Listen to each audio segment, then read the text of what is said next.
नमस्कार।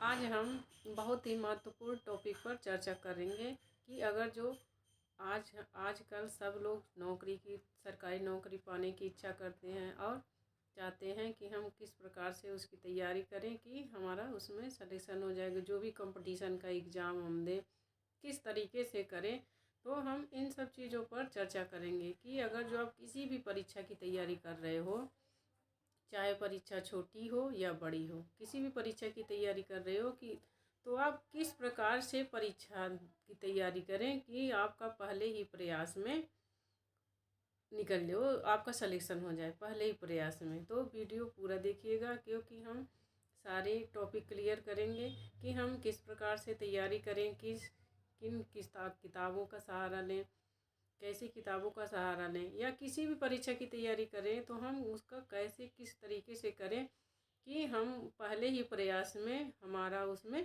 सिलेक्शन हो जाए और हम एग्ज़ाम क्लियर कर लें। तो इन्हीं सब बातों पर हम चर्चा करेंगे।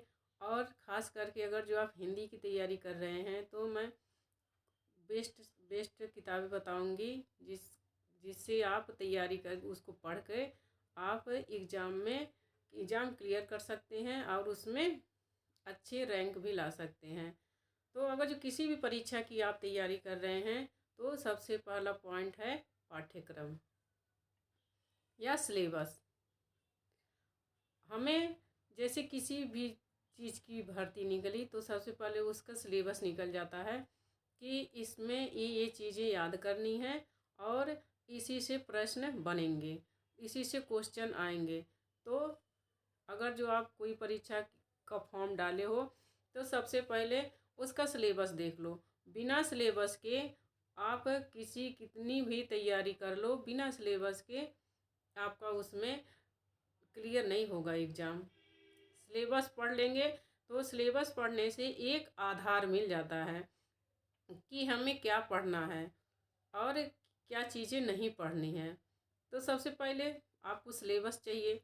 सिलेबस आप डाउनलोड कर लेना, यूट्यूब पे मिल जाएगा या गूगल पे कहीं, किसी भी जब फॉर्म डालते हैं उसके बाद सबसे पहले उसका आप सिलेबस देखो कि उस सिलेबस में क्या क्या चीज़ें हैं, क्या क्या हमें पढ़ना है।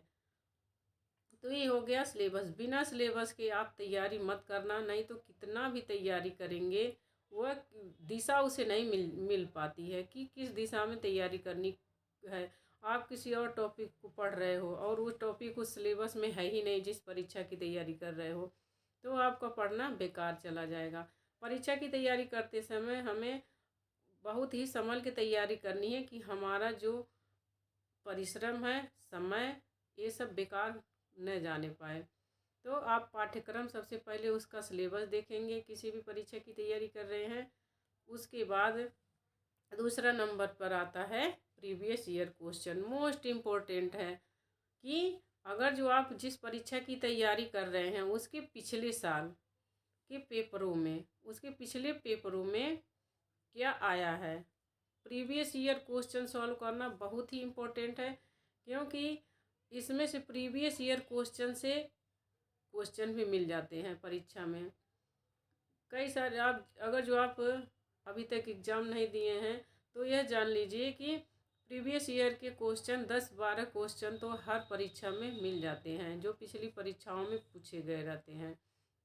एक तो ये फ़ायदा होता है। दूसरा ये फ़ायदा होता है प्रीवियस ईयर क्वेश्चन पढ़ने से कि हमें पता चल जाता है कि कौन सा टॉपिक इम्पोर्टेंट है और कौन सा किस पर हमें ज़्यादा ध्यान देना है और किस पर हमें कम ध्यान देना है। तो उसी तरीके से तैयारी करेंगे। प्रीवियस ईयर क्वेश्चन समझ लो वरदान है कि अगर जो आप प्रीवियस ईयर क्वेश्चन पढ़ लिए और अच्छी तैयारी कर लिए तो आपका पहले ही अटेम्प्ट में आपका एग्ज़ाम क्लियर हो जाएगा। तो प्रीवियस ईयर क्वेश्चन पढ़ना बहुत ही ज़रूरी है। अगर जो आप फॉर्म डाल दिए हैं तो उसकी किताब लो, उसके प्रीवियस ईयर क्वेश्चन को सॉल्व करो, उसमें से क्वेश्चन भी मिलेंगे और आपको आइडिया भी लग जाएगा कि हमें कैसे क्या पढ़ना है और कौन कौन से उसमें टॉपिक हैं, कौन कौन से नहीं हैं। ये सब चीज़ें किस टॉपिक से अधिक प्रश्न बनते हैं, किस से कम प्रश्न बनते हैं, क्या पढ़ना है, क्या छोड़ना है, यह सब चीज़ें प्रीवियस ईयर से हमें पता चल जाती है, एक आइडिया हो जाता है। तो प्रीवियस ईयर क्वेश्चन जो है सॉल्व करना बहुत ही इम्पोर्टेंट है। अब उसके बाद तीसरा नंबर है किताबें, बुक्स। योग्य जो अच्छी किताबें होती हैं उस किताब से तैयारी करने से आपको परीक्षा में बहुत ही सहायता मिलती है। जैसे अगर जो हिंदी की तैयारी कर रहे हैं, कोई टीजीटी, पीजीटी, एलटी या टेट, सुपर टेट या जितने भी एग्ज़ाम होते हैं, एसआई, कोई भी एग्ज़ाम हो, हिंदी की छोटी से छोटी, बड़ी से बड़ी परीक्षा की अगर जो तैयारी कर रहे हैं या किसी भी परीक्षा की तैयारी, जिस क्षेत्र की नौकरी की आप तैयारी कर रहे हैं या किसी भी परीक्षा की तैयारी कर रहे हैं, तो आपकी उसकी जो बेस्ट किताबें हैं वह लेनी चाहिए। किताबें तो वैसे बहुत सारी मिल जाती हैं, लेकिन किताबों का चुनाव करना थोड़ा मुश्किल होता है। लेकिन तो जो अच्छे लेखक होते हैं, प्रसिद्ध लेखक होते हैं, उनकी किताबें पढ़ना सही रहता है। तो आप 2-4 किताबें मंगा करके अगर जो आप देख लेंगे तो वैसे ही पता चल जाएगा कि किसकी अच्छी बुक्स है और किसकी नहीं है। तो अगर जो हिंदी की तैयारी कर रहे हैं तो सबसे पहले मोस्ट इम्पोर्टेंट बुक्स है जो है शुक्ल जी की। अगर जो आप कोई परीक्षा दिए हैं पहले तो आपको आइडिया होगा कि उस किताब से कितने प्रश्न बनते हैं। बहुत सारे प्रश्न बनते हैं। अगर जो आपको हिंदी की तैयारी कर रहे हैं तो वह समझ लो चाबी है दरवाज़ा खोलने का। उसको पढ़े बिना आप हिंदी की कोई भी परीक्षा नहीं दे सकते। अगर जो कोई भी परीक्षा देंगे तो आपके उसमें कम नंबर आएंगे, क्योंकि उससे शुक्ल जी हैं जो उन बहुत ही प्रसिद्ध और महान आलोचक हैं, और जो उनका हिंदी साहित्य का इतिहास है वह भी सब विद्वानों द्वारा जो है वह मान्य है, सब ने उन्हें माना है। तो अगर जो हिंदी की तैयारी कर रहे हैं तो उसके लिए आपको शुक्ल जी की पुस्तक और ऑब्जेक्टिव वाली पुस्तक लेनी पड़ेगी।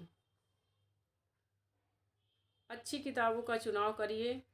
और यूट्यूब पे बहुत सारे वीडियो पड़े हैं जिसको आप देख करके, जैसे प्रैक्टिस सेट हो गए उसको सॉल्व करना, प्रीवियस ईयर क्वेश्चन हैं बहुत से ऐसे हैं उसको सॉल्व करना। तो किताब जो अच्छी किताबें होती हैं, हमें किसी भी परीक्षा की अगर जो तैयारी कर रहे हैं तो अच्छी किताबों से पढ़ना चाहिए। शुक्ल जी की पुस्तक हो गई, दृष्टि की, और डॉक्टर नगेंद्र का, ये सब, सरस्वती पांडे, गोविंद पांडे की जो पुस्तक है वो वन लाइनर है, तो उससे भी क्वेश्चन बहुत बनते हैं।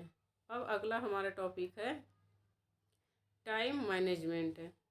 सबसे पहले टाइम का ध्यान रखना पड़ेगा, क्योंकि आजकल कंपटीशन इतना बढ़ गया है कि सब लोग तैयारी कर रहे हैं, बेरोजगारी इतनी बढ़ गई है, सबको नौकरी चाहिए। तो जब ज़्यादा से ज़्यादा लोग फॉर्म डालेंगे तो कंपटीशन भी ज़्यादा रहेगा। इसीलिए टाइम मैनेजमेंट करना बहुत ज़रूरी है। टाइम के हिसाब से आपको जब भी टाइम मिले तो आप अपनी पढ़ाई चालू करें।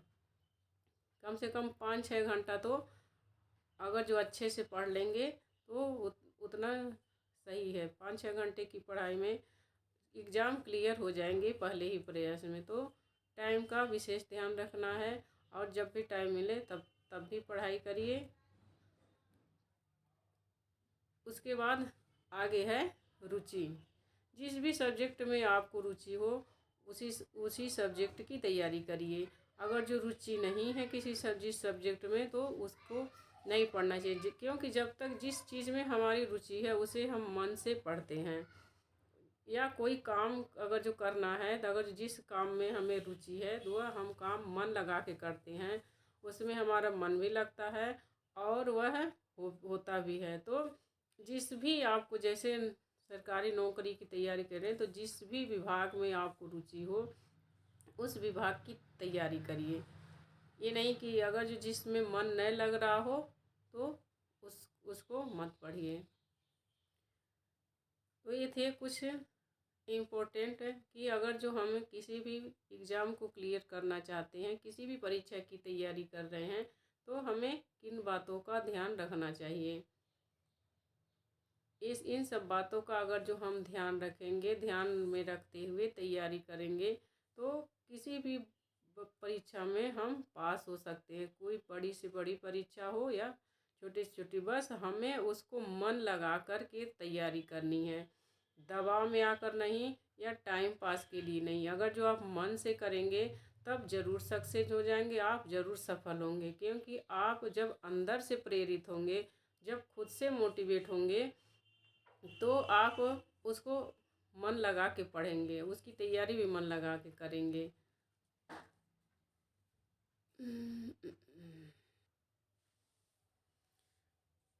तो ये थी कुछ महत्वपूर्ण बातें कि अगर जो हम किसी भी परीक्षा की तैयारी कर रहे हैं तो किस तरीके से तैयारी करें ताकि हम पहले ही प्रयास में सफल हो जाएं। अगर जो आप इन सब बातों का ध्यान रखेंगे, टाइम का, क्योंकि कंपटीशन इतना बढ़ गया है, तो अगर हम टाइम मैनेजमेंट नहीं करेंगे, टाइम का ध्यान नहीं रखेंगे, तो हमें परीक्षा पास करना क्लियर थोड़ा मुश्किल हो जाएगा। और योग्य किताबों से अगर जो नहीं पढ़ेंगे, जो अच्छी किताबें हैं उससे नहीं पढ़ेंगे, और हम अगर जो खुद से मोटिवेट नहीं होंगे, अंदर से अगर जो हमारे मन में जब मोटिवेशन आएगा तब हम खुद से करेंगे। तो मिलते हैं अगले वीडियो में। अगर जो आपको यह वीडियो अच्छी लगी हो तो चैनल को सब्सक्राइब करिए, अर्चना हिंदी साहित्य अध्ययन, और लाइक करिए, कमेंट करके बताइए कि आपको यह वीडियो कैसी लगी।